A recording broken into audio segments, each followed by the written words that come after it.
Good day, ladies and gentlemen. Thank you for standing by and welcome to the Niu Technologies second quarter 2020 earnings conference call. At this time, all participants are in listen-only mode. Later, we will conduct a question and answer session, and instructions will follow at that time. As a reminder, we are recording today's call. If you have any objections, you may disconnect at this time. Now, I will turn the call over to Mr. Jason Young, Investor Relations Manager of Niu Technologies. Mr. Young, please go ahead. Thank you, operator. Hello, everyone. Welcome to today's conference call to discuss Niu Technologies results for the second quarter 2020. The earnings press release, corporate presentation, and financial spreadsheets have been posted on Niu's Investor Relations website. This call is being webcast from the company's IR website, and the replay of the call will be available soon. Please note today's discussion will contain forward-looking statements made under the Safe Harbor provisions of the United Private Securities Litigation Reform Act of 1995. Forward-looking statements involve risks, uncertainties, assumptions, and other factors. The company's actual results may be materially different from those expressed today. Further information regarding the risk factors is included in the company's public filings with the Securities and Exchange Commission. The company does not assume any obligation to update any forward-looking statement, except as required by law. Our earnings press release and this call include discussions of certain non-GAAP financial measures.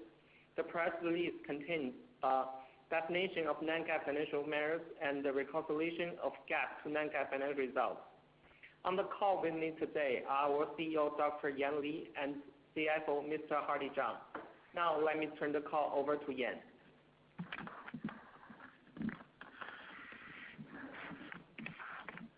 All right, thanks, Jason, and thanks everyone for joining us on the call today. We have observed the recovery in the China market in Q2, while in the overseas market, our sales performance was still affected by COVID-19. Now, on performance in Q2, our total sales volume reached 160,000 units, an increase of 61% year-over-year. The sales volume in the China market reached 255,000 units, an increase of 81% year-over-year, while the international market reached 5,000 units, decreased by 62% due to the impact of COVID-19.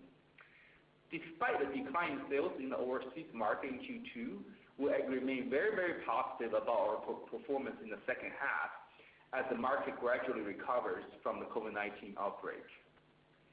Now, in Q2, we continue to build our leadership in urban mobility via new product rollout, branding and marketing activities, and the retail expansions. So first of all, Q2 has been a very busy quarter for us in launching new products. As I mentioned in the previous earnings call, we launched our MQi2 on May 7th, our flagship electric bicycle product for the China market in 2020, as an upgrade of our 2016 signature M1 model, with the up-to-date technology and complying with China's new regulation. The product launch was held on Zhibo or online live streaming sales at Taobao platform and achieved a huge success with 3 million plus views and likes. Since then, M2 has been a key selling product in our electric bicycle category, representing 50.5% of our sales in Q2 and is positioned as our high-end electric bicycle product. We also introduced the MQiS or MS model on July 16th. MS is slightly smaller compared with M2, but also inherited the family design style of M series using the same technology platform as in M2. We also apply our innovation in lightweight materials in MS, reducing the weight of the MS chassis, which allowed us to expand the battery capacity to 48 volt 26 amp hours, while still complying with the new regulation. Now, with this new battery capacity, the MS has a longer drive range, up to 100 kilometers, and leads the drive range for the entire electric bicycle industry. Also, the compact form factor of MS is also very friendly for people with all heights. MS comes with 4 models with pricing ranging from 38.99 to 55.99 RMB. representing an entry-level product for the M series, while M2 is with price range from $45.99 to $61.99. Now, besides expanding our M series with two new models, M2 and MS, we also expanded our GOVA series with three new models, G0, G2, and upgraded G3. G0 is an electric bicycle designed as an entry-level product of the GOVA series, targeting the mid-end market with two drive range options at 40 and 60 kilometers, priced at $22.99 and $27.99 RMB. G0 inherited the design style of the GOVA series, but is more compact and more practical with built-in back seats and add-on baby seats. G0 was launched as the JD June 18th campaign with a pre-sale warm-up and online live stream event. During the live stream event, we received close to 4 million views and 2 million likes on JD platform, and the entire product launch campaign generated a total sales volume of close to 17,000 units, demonstrating our capability to penetrate the mid-end electric bicycle market. We also launched G2 and upgraded G3 under the GOVA series on June 12th and July 18th, respectively. G2 is an electric bicycle product larger than G0 with two drive range options at 60 and 80 kilometers, priced at $35.99 and $39.99 RMB.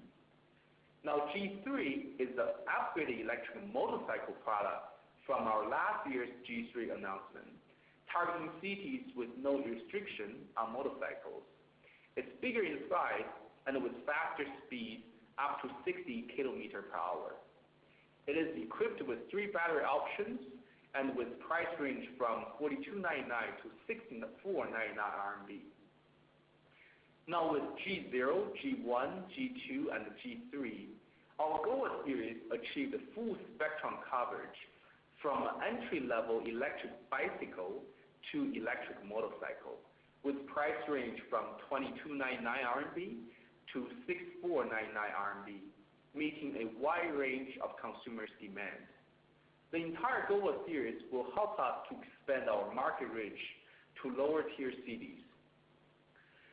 Now, besides the new products, we continue to enhance our brand awareness via user activity-based viral marketing and targeted marketing.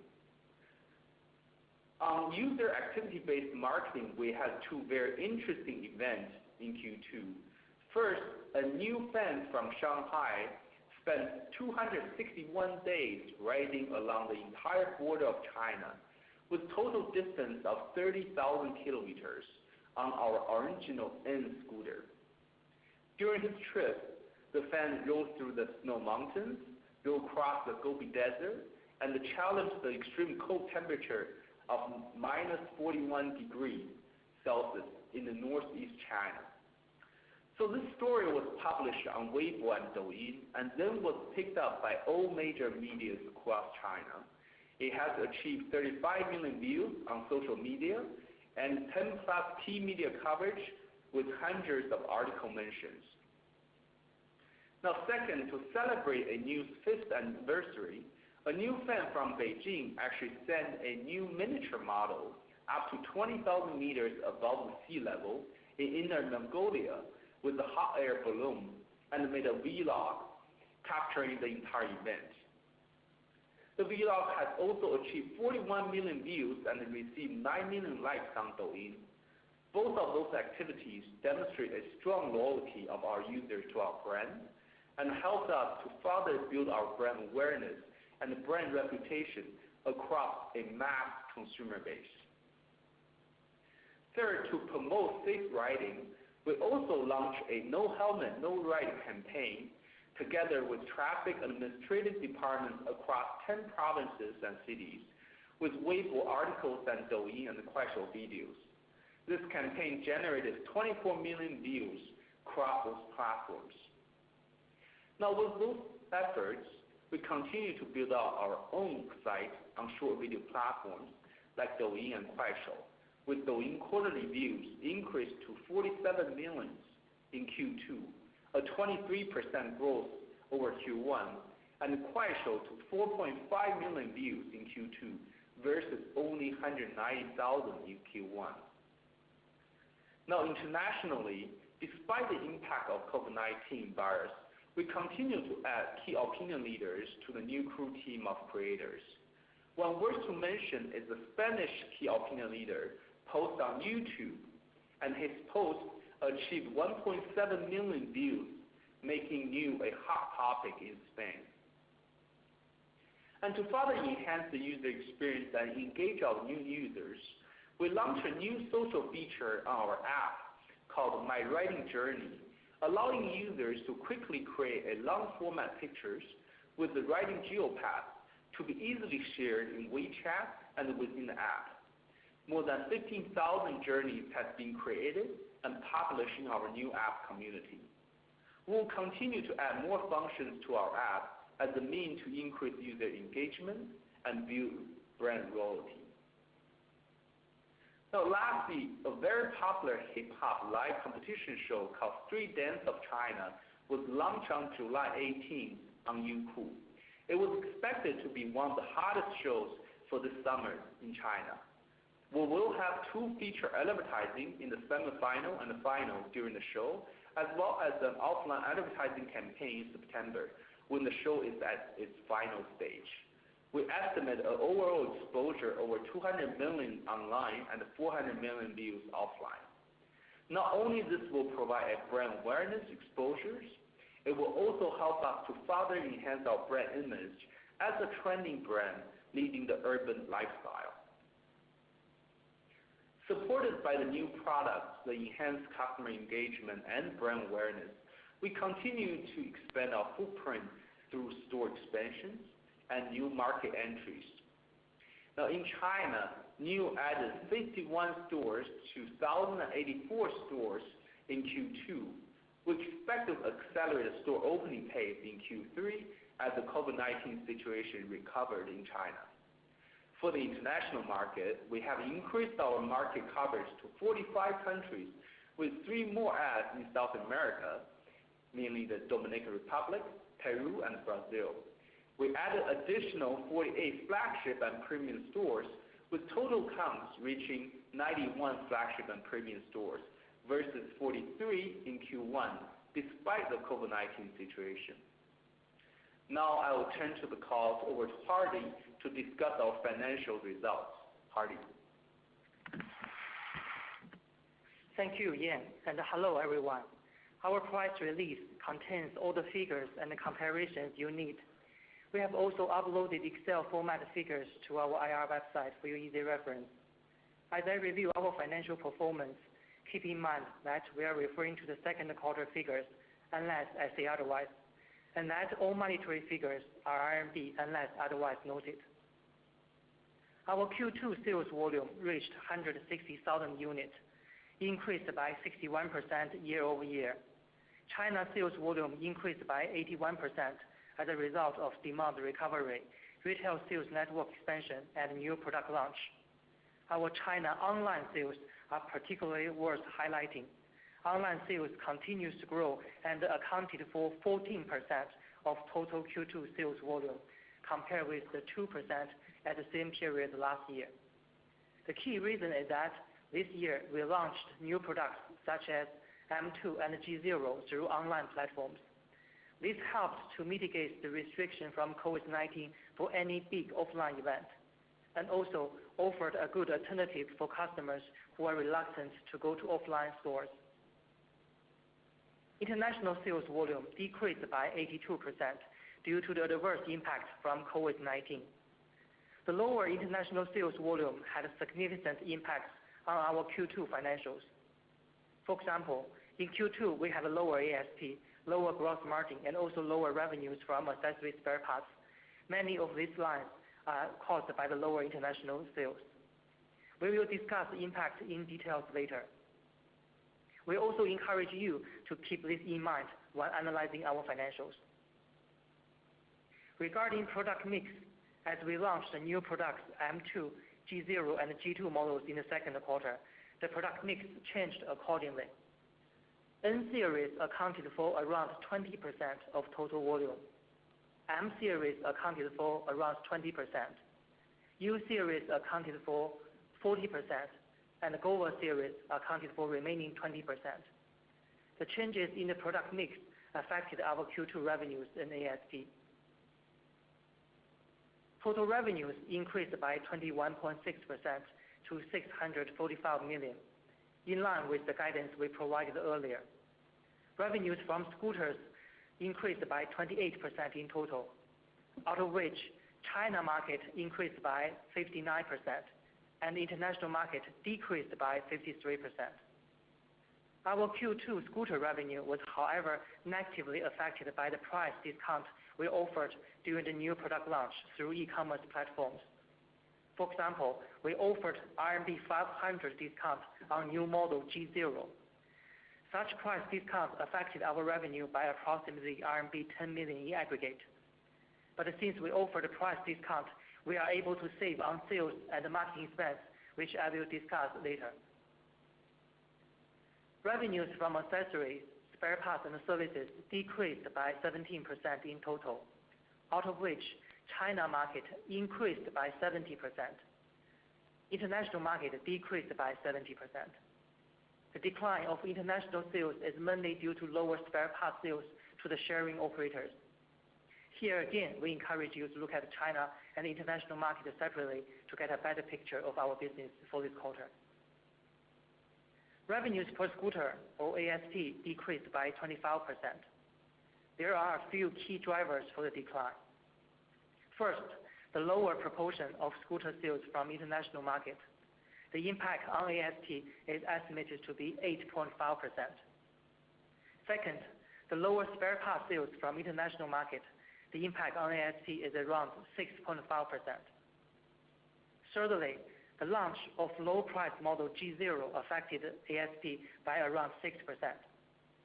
The remaining 4% is mainly due to change in product mix in other models.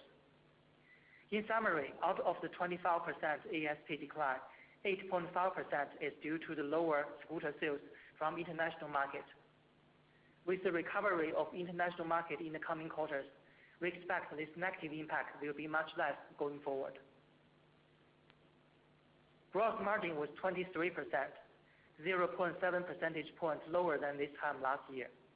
The lower margin was mainly due to lower sales of scooter and spare parts from international market, which negatively affected our margin by around 5.5% in total. However, we are able to offset majority of such negative impact by cost savings on battery packs, various components, and warranties. Our total operating expense, excluding share-based compensation, were 82 million, increased by 4 million or 4.6% year over year. The increase was mainly caused by higher G&A expense of 2 million for tax and a surcharge, and a higher R&D expense of 5 million, mainly for higher staff costs. Sales and marketing expenses, however, decreased by 3 million.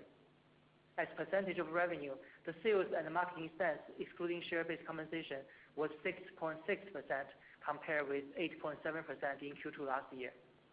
The decrease of 2.1% was mainly because we moved online our product launch from offline to online, as I discussed earlier. We offered direct product discounts to customers, which affected our revenues, but we saved on sales and marketing expenses. Going forward, we may have similar approach for sales and marketing activities, especially with more direct sales through online e-commerce platforms. Our share-based compensation expense was RMB 11 million, an increase of 8 million compared with the same period last year due to the new grants to employees during Q3 last year and Q2 this year. Our GAAP net income was 57 million, and adjusted net income was 68 million. Both are higher than Q2 last year. The adjusted net income margin was 10.5%, higher than the 10.2% in Q2 last year, mainly due to the lower sales and marketing expenses. We are pleased to return to profitability in this quarter despite continued impact from COVID-19. Turning to our balance sheet and cash flow. We ended the quarter with RMB 1 billion in cash, term deposits, and short-term investment. Our operating cash flow was positive 338 million because of improved profitability, reduced account receivable, reduced inventory, and increased account payable. Our capital expenditure was 59 million, out of which 39 million for land use right acquisition, 20 million for new store openings in China and international market, as well as for additional machinery and R&D spending. We had a very healthy balance sheet and a strong cash flow in the second quarter. Now let's turn to guidance. We expect third quarter revenue to be in the range of 850 to 950 million, an increase of 30% to 45% year over year. In earnings release, we also provided you with the update on our July sales volume.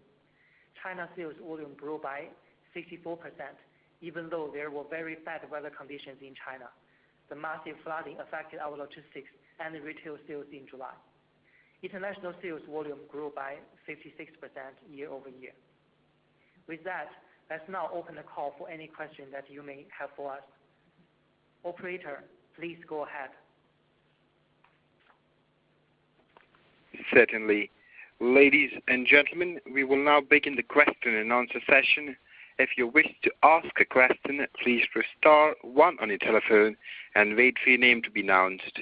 If you wish to cancel your request, please press pound or hash key. Once again, it's star followed by 1 to ask your question. Thank you.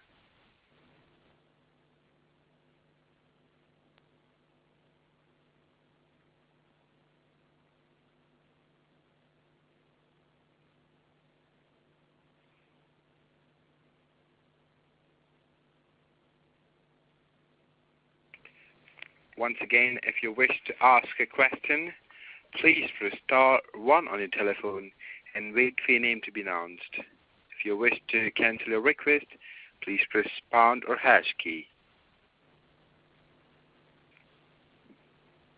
We have the first question from the line of Vincent Yu. Please go ahead. Yan, Hardy, and Jason, congrats on the robust performance, and thanks for taking my question. I have 3 questions. First question is about the expansion of product category and the related audience. So in July, Niu sold close to 68,000 units in China. Can you share with us which models in particular has driven the strong growth, which is about 64%? Second question is about, can you share have some comments on the cadence of the reopening of the international stores, and how should we think about the international unit sales for second half 2020? And third question is about how should we think about the China e-scooter ASP for second half 2020? Will we see a meaningful recovery? 我很快的这个翻译一下吧，然后谢谢关医生接受我的提问，并且恭喜这个季度有这么强劲的表现了。然后我现在有下面3个问题。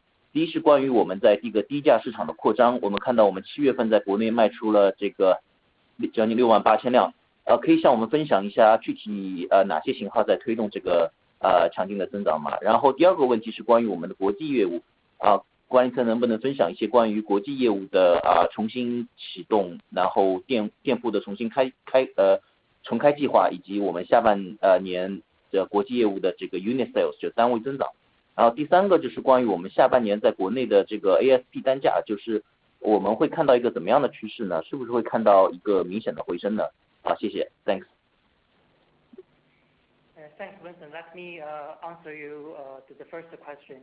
For the key drivers for the July sales volume growth, there's a few new products we launched in July. First is MS. As MS is an electric bicycle category new product. It's very much welcomed by our customer.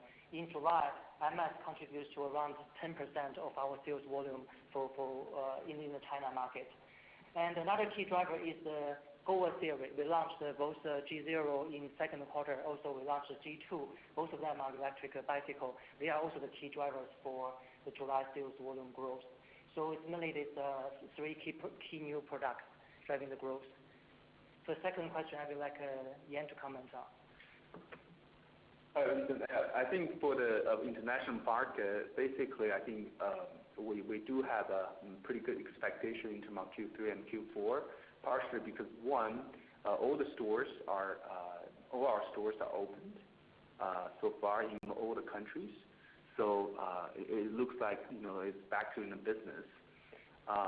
And the second, we do observe that because of COVID-19 situation, that actually across the globe, people start to prefer what we call the individual urban mobility commuting device, which is basically our product, the electric moped and electric scooters fall in under.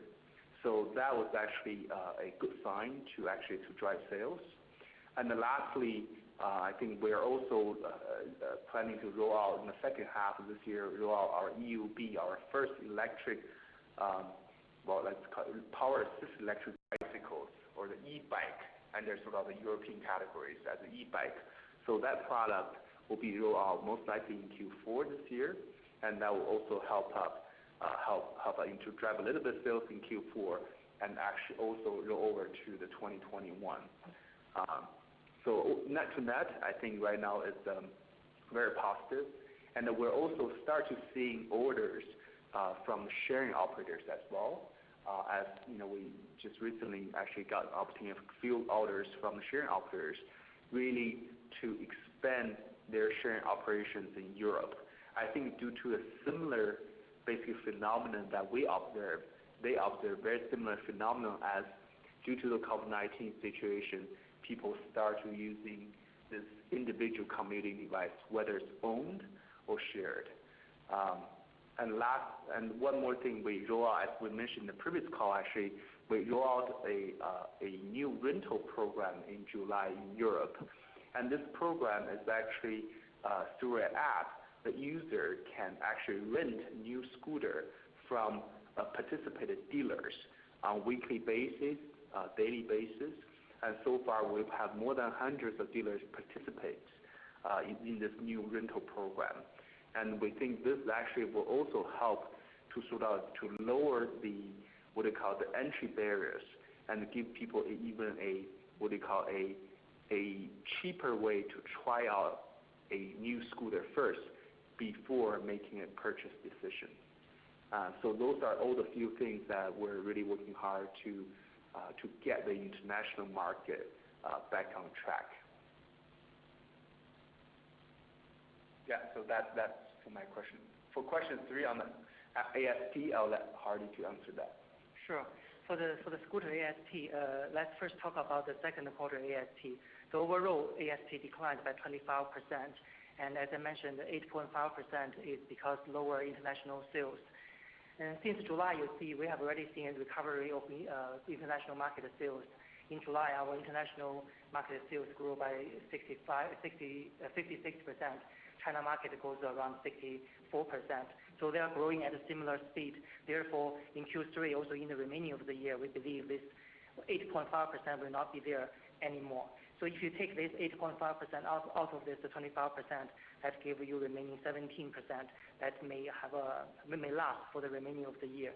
But when we look at the ASP, we need to separate them into 3 categories. One is the China scooter ASP, second is overseas scooter ASP, and thirdly is the accessories spare parts ASP. So the overseas ASP, we believe it will continue to be strong. In the second quarter, our overseas scooter ASP increased by more than 20%. It's a very strong growth. And for the remaining of the year, because of the order book, we believe our ASP will be at least the same as last year, or even have a slightly growth. The China ASP, however, will decline because of the launch of GOVA series. The G0 and the G2, their price is lower than the NMU series. Also, the MS, newly launched the product in July, also has a lower ASP compared with M2 launched in the second quarter. So for China scooter, we are thinking anywhere between 15% to 18% ASP decrease in the third quarter. For the accessories spare parts, this part we have some uncertainties, mainly because of the overseas sharing operator, how much spare parts they order from us. Currently, for our Q3 forecast, we have been quite conservative in this part. So in short, I think where the ASP for the overall products will decline for the second half of this year, mainly because of the change in product mix. So this is my answer to your third question.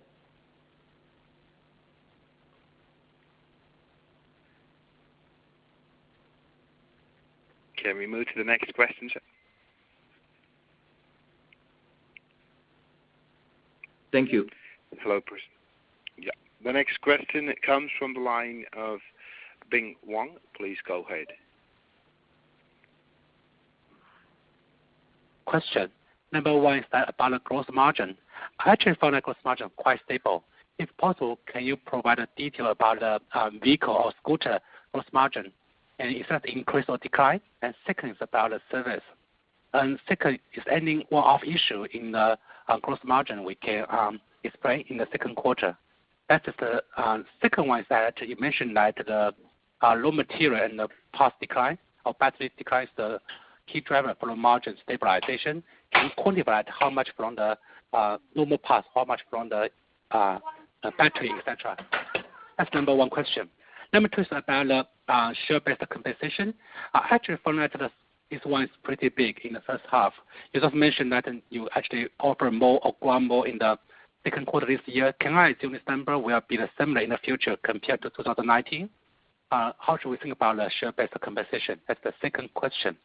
And third one is about the volume. You actually provide a very good July number. Can you provide a guidance in the first 2 weeks of August? What's the driver for this high growth? Somebody said that in China, because COVID-19 concern, a lot of people actually try to buy the scooters to avoid the public transportation. And do you see this is the key driver, or this driver will continue to be strong because the China's COVID-19 seems at good control? So which means the growth may be lower. Is that the reason why you have a third quarter only 30 to 45% growth, which is below the 64% in the July? So do you expect the growth to decelerate because the guidance is lower than the June number? Thank you.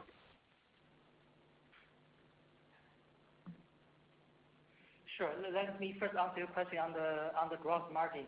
Definitely, our gross margin is relatively stable compared with Q1 also last year. The key driver is the cost savings. I definitely can provide you a further breakdown for the margins on different components. For our scooters, if you take out the logistic cost warranty, it's in the second quarter the gross margin is around 20.7%. Compare with last quarter, it's an increase by 2%. And if you compare with last year, it has an increase by around 3%. So this is the scooter gross margin. For the accessory and spare parts gross margin, it's around 48%, very similar to what we had in Q1, also in Q2 last year. So relatively stable. For the service gross margin, this quarter is relatively low, only around 30% compared with the 70-80% in the previous quarters. Mainly because in this quarter we have a service revenue coming from Volkswagen project. You may recall we provide R&D service to Volkswagen for new products that they plan to launch next year. But because of the COVID-19, the project has to be suspended. Therefore, even though we have the same revenue, we have to incur additional costs, mainly for staff costs. We need to save the team for their project. That's one drag down our service revenue gross margin. So this is the margin by product lines. And specifically on the raw material, how much we save on that. So if we compare with our Q2 raw material procurement cost with the Q2 last year, our battery cell cost actually declined by around 10%. And the battery pack and BMS also have a few percentage decline. Overall, the battery pack, including both battery cell, BMS, and the pack, has a decline of 8% compared with same time last year. The other components on the scooter also have around 4% cost down. Overall, if you calculate by the weighted average, it contributes to around 5.6% cost down. So this is really the key driver to help us to make sure our gross margin is relatively stable. And so this is the answer your first question. Your second question is the share-based compensation. The share-based compensation is mainly because last year in the third quarter, in August, the board approved additional share-based compensation for the management team, also for some of the key employees. So that's drag up our SBC cost by around 4 million. You may Q2 last year, the SBC is around 4 million per quarter. So because of the SBC we gave in August last year, let's drive up the SBC expense by around 4 million. And in April this year, because some of the employees, their share-based compensation, pre-IPO share-based compensation already fully vested, so the company decides to grant them additional share-based compensation, continue to vest for additional 4 years. That also drive up the cost by around 3 million. So this is the majority of the SBC we granted, and for the remaining of the year, we do not expect any significant further share-based compensation to increase. So that's the answer for your second question. The third question is I leave it to Yan to comment August sales volume. Yeah, I think for the August sales volume growth, we're looking at multiple factors here. The first factor, which actually the plus side is actually the back to school, right? So with kids back to school, I think that will actually provide a positive, basically catalyst to the market, where we think we can actually will drive the volume growth. I think the second is actually, I think Bing just mentioned, you look at basically our guidance, which is actually the year-over-year growth in terms of I think you mentioned it wasn't really slower than the second quarter, no? The guidance on the third quarter.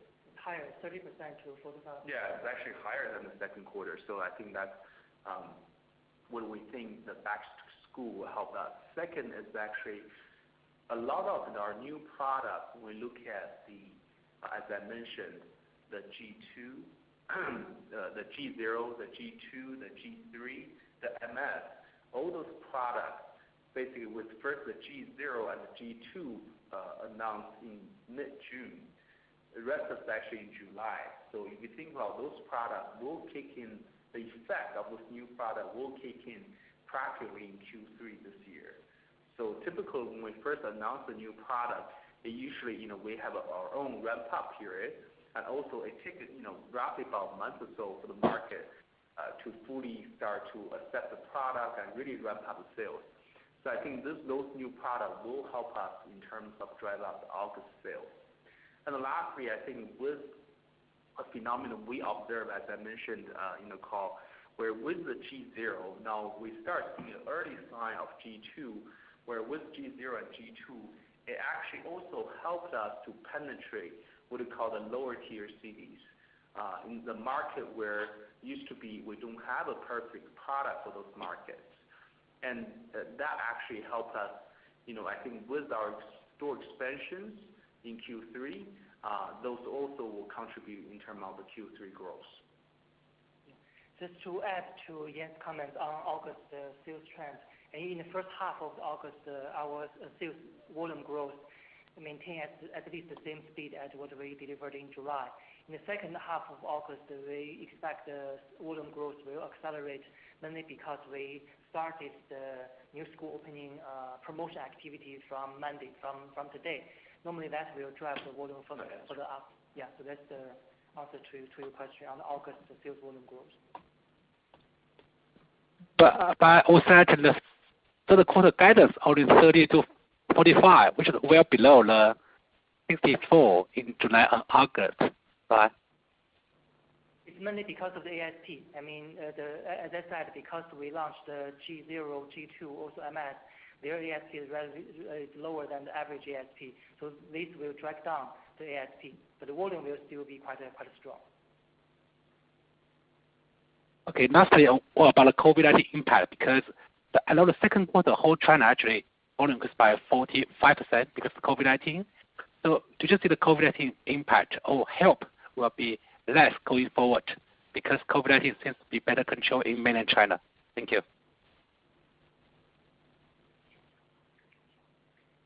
Yeah, I didn't capture the full question, but hopefully I can answer it. I think basically now with the COVID-19 impact, we saw a full impact in Q1, a little bit in Q2, But as of now, I think for China, we're back, effectively, I think we're safe to say we're back to what do you call the pre-COVID-19 market condition, or even better, because of COVID-19 actually drives quite a lot of people to choose not to take public transportation and really start to move to electric bicycle product in China. So I think in China market, we're actually in a better position, even in a better position than the pre-COVID-19 situation. I think that was one of the reasons we keep, we're rolling out, multiple new products line this, in the last quarter and also in July, and really try to take advantage of this and capture this market growth. I think similarly, I think in Q3 we expect to, to add more stores where because of COVID-19, our Q1 store adds or store expansion, it was subpar, because the money construction construction was shut down, so we were not able to open a lot of stores. But now we have quite a bit, stores ready to be open in the backlog, which will happen in Q3. So that will help on the China situation. Now, on the international situation, I think it's actually back to normal. But the only thing with the international situation is Q3 has traditionally been a slow quarter for international, especially in Europe, where people take vacations. Still, we expect to, to actually to getting a faster growth in Europe in Q3 to really make up the gap for Q2. But having said that, keep in mind Q3 typically, there are people taking vacations in Europe, so they're a little bit sluggish into our retail. Okay, thank you so much.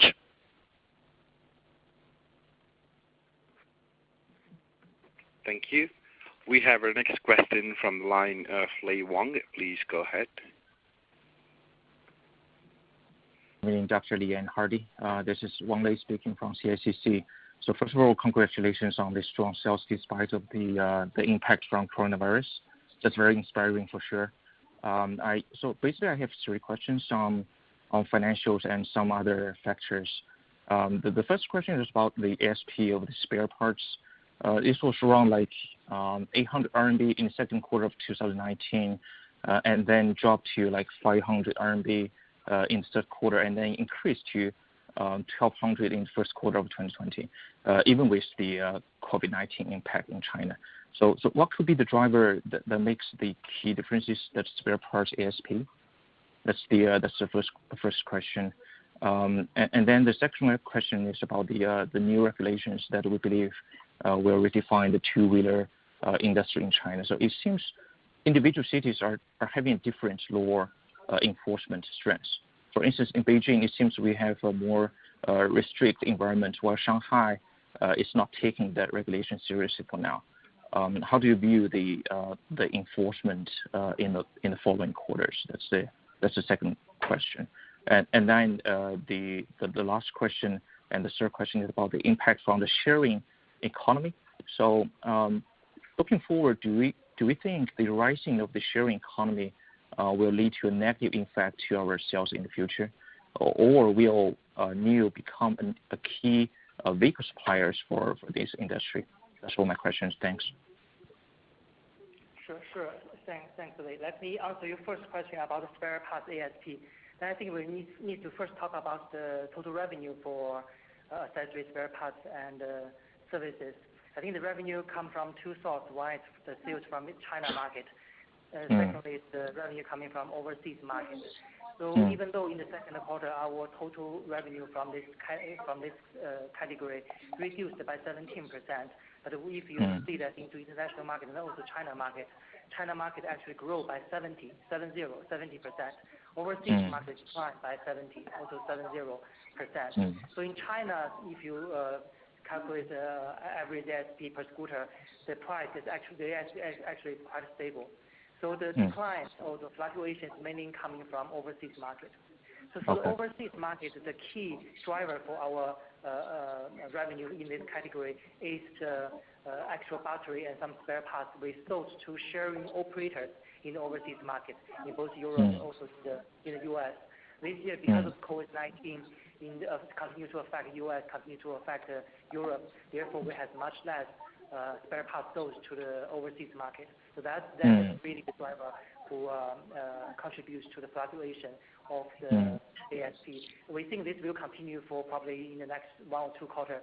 We hope next year it become more or less stable. So that's my question to the first question. I would like to get comments on the remaining 2 questions. Yeah. I think on the regulations enforcement, actually agree with you. We do observe different cities actually apply a different enforce it differently. Top cities, what we observe basically like top 10 to 20 cities, actually top 20 cities. We're talking about Beijing, Shanghai, Hangzhou, Nanjing, even Wenzhou, those cities, and Hangzhou, those ones, and Fuzhou, and Guangzhou, Shenzhen. Those ones actually they enforce very strictly. And so in those cities, actually only the electric bicycle products are being sold. And after the top, and those cities roughly represent about, traditionally in terms of market size, they're roughly about 6 million units a year in terms of market size, out of that 30 million units total market size annually. And then after that 20 cities, I think we're still seeing a handful, cities still enforce the electric bicycle rules, and obviously there are also cities actually that allow electric motorcycles, actually allow motorcycles, so that the products that didn't fall under the what they call the electric bicycles are being sold as electric motorcycles. And little bit caveat on this is actually in terms of enforcement. First of all, regardless which cities, the enforcement is actually very strictly on manufacturers. Basically, for the products that manufacturer provide, the product has to be either complying with the electric bicycle or electric motorcycle. There couldn't be a different, third category product which is, not complying with either regulations. So from manufacturing perspective, as Niu as any other manufacturers, the product we ship are in either electric bicycle or electric motorcycle. And they are being sold as electric bicycle or electric motorcycles.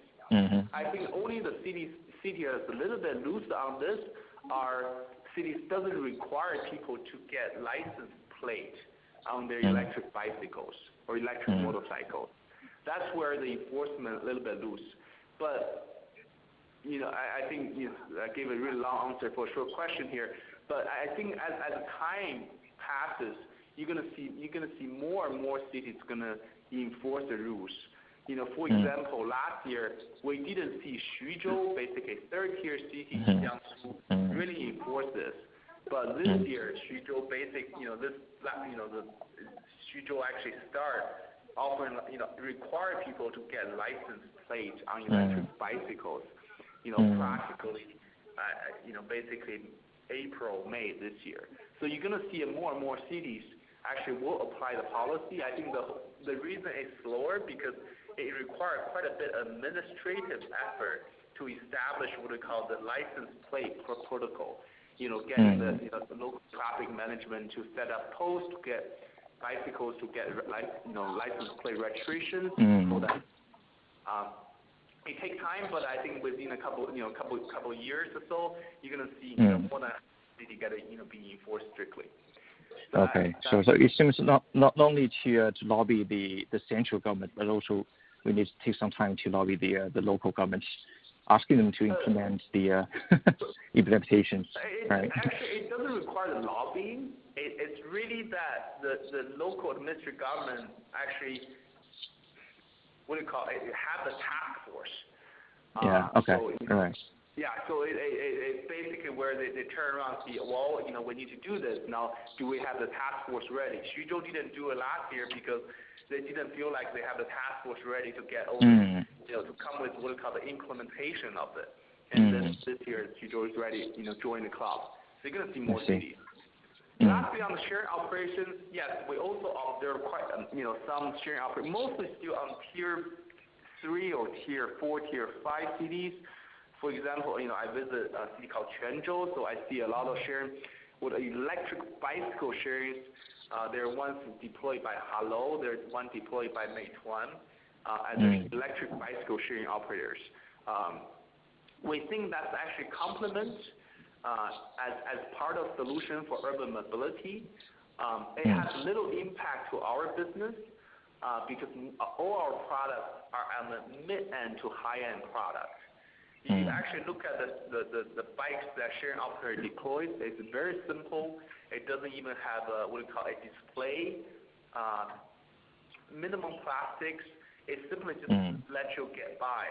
So we think, if there's massive of those being deployed in those cities, actually the market segment got hurt the most, probably on the low end side.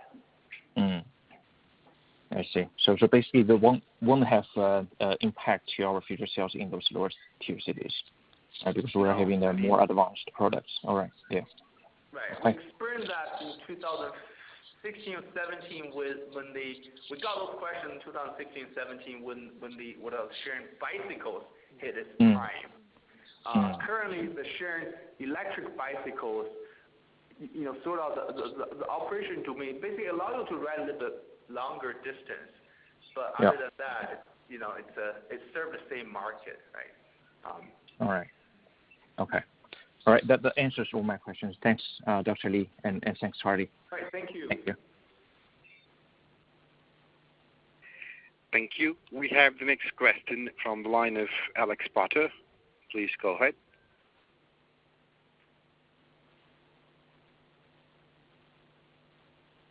I guess a question, 2 questions maybe on margins. The first one, going back to gross margin, obviously the cost control that you mentioned was really strong. I was wondering if you could elaborate specifically on why battery costs and why these component costs are coming down. Is this a function of just cost cuts from your suppliers? Is it because you now have more scale and you're able to negotiate better pricing? Like, what specifically is driving the cost declines, and is it sustainable? So that's question number 1. Question number 2 is on the mix of e-commerce. I know that theoretically, at least, your e-commerce sales should be higher margin than your sort of traditional in-store retail sales.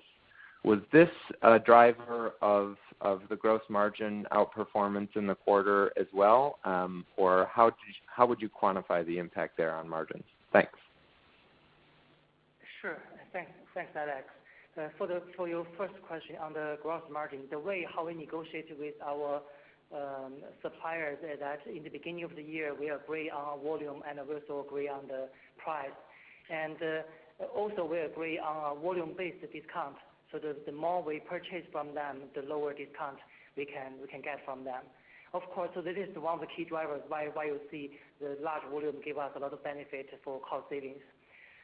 Then go back to the negotiation early the beginning of the year. In the beginning of the year, definitely we need to have a expectation about the raw material for manufacture battery cells, etc. Based on that expectation, we negotiated with our suppliers. In China, because of the mass capacity build up for the EV segment, also because declining of some of the raw material costs. Therefore, when we negotiated with our supplier in the very beginning of the year, we also negotiated quite aggressive target price for the various part of the components. So in short, there's 2 key drivers. One key driver is the overall market, how we see the capacity in different components, or how we see the cost of raw material develop for the year. Secondly, it really depends on the volume. Normally, the more volume we have, the lower discount, the more discount we can receive from our suppliers. So this is the answer for your first question. For your second question, you are definitely right. And the e-commerce gross margin normally should be higher than the sales through offline if we are talking about the same product, same model. But in the second quarter, unfortunately, the e-commerce channel is not the key driver for the stable gross margin, mainly because when we launch new products online, we also give discounts on the new products. Therefore, in the second quarter, actually, our e-commerce gross margin was lower than last year, mainly because of the discount we provided to end consumers. But on the other side, we are able to save on the sales and the marketing expenses. But going forward, if we can continue the faster growth on the e-commerce platform with the stable price, no more discount, then definitely e-commerce platform will be one of the key contributors for the margin growth going forward. So this is my answer to your second question. Yeah, Alex, just a little bit add on the margin part on the cost cut. So besides the scale, the annual negotiations, I think there's one more thing within the electric bicycle category that we actually observed very, very interesting, because there was a 55 kilogram of weight limitation. So there's quite a bit innovation in terms of lightweight materials. For example, if we reduce the chassis weight by half a kilo, but at the same time, we're able to add that half kilo weight to the battery pack. It will allow us to use a lower density batteries, but achieve the same battery capacity.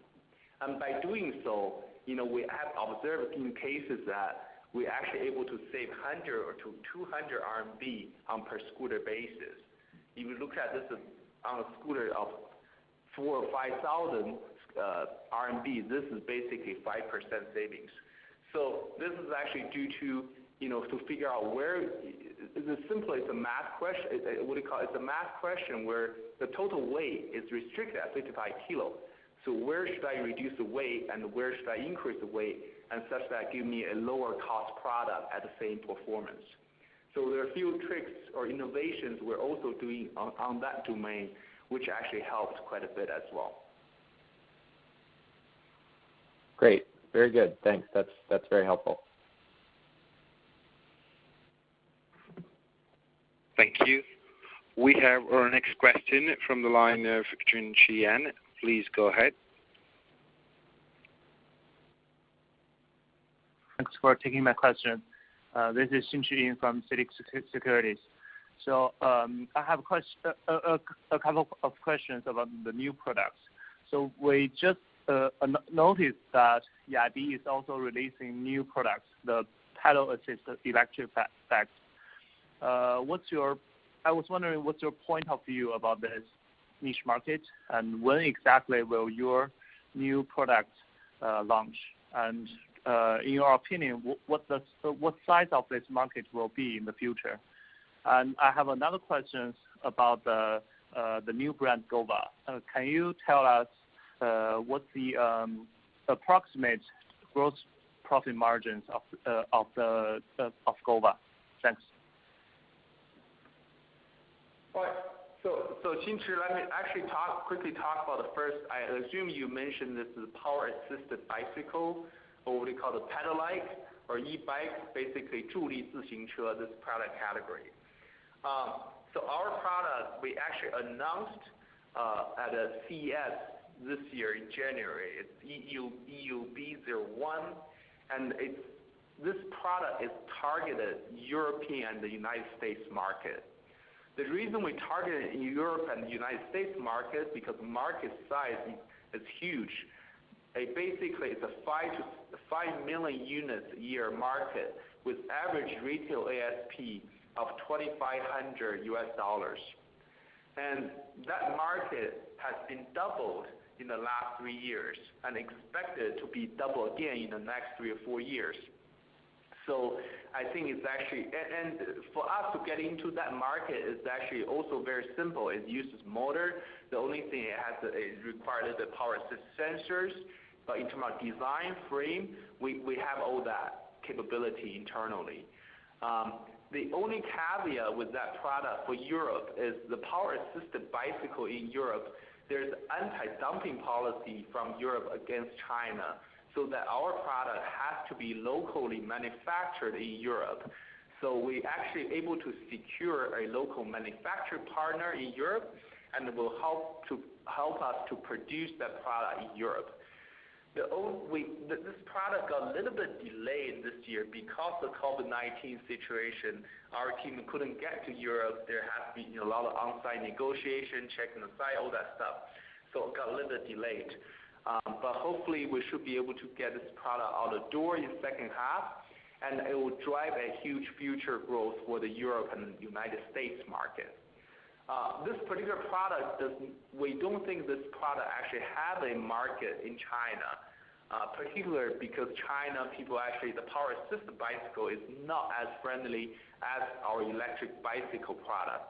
So consumers will actually prefer electric bicycle first over the power assisted ones, where you actually require to pedal a bit before you actually have the power output. So hopefully that will answer the e-bike market, power assisted bike market. On the GOVA brand, before I hand to Hardy on the gross margin, so we don't view GOVA as a second brand. We still view GOVA as the GOVA series under our NIU brand that will help to leverage our existing sales channel and also leverage our brand awareness. But on the gross margin, I will let Hardy to answer your question there. Yeah. For GOVA, we have a quite wide range of models from G0 to G2 with different specs. But if I just give you a range, the gross margin for different products and the GOVA series anywhere between 13% to 22%, depending on which model, which specs we're talking about. So this is the answer to your second question. Okay. Thanks, Hardy. Thanks, Ian. Thank you for your time. Thank you. Thank you. Seeing no more questions in the queue, let me turn the call back to Mr. Li for closing remarks. All right. Thank you, operator, and thank you all for participating on today's call and for your support. So we really appreciate your interest, and we look forward to reporting to you again next quarter on our progress. Thank you. Operator? Thank you. Thank you all again. That concludes the call. You may disconnect now. Thank you. Good day.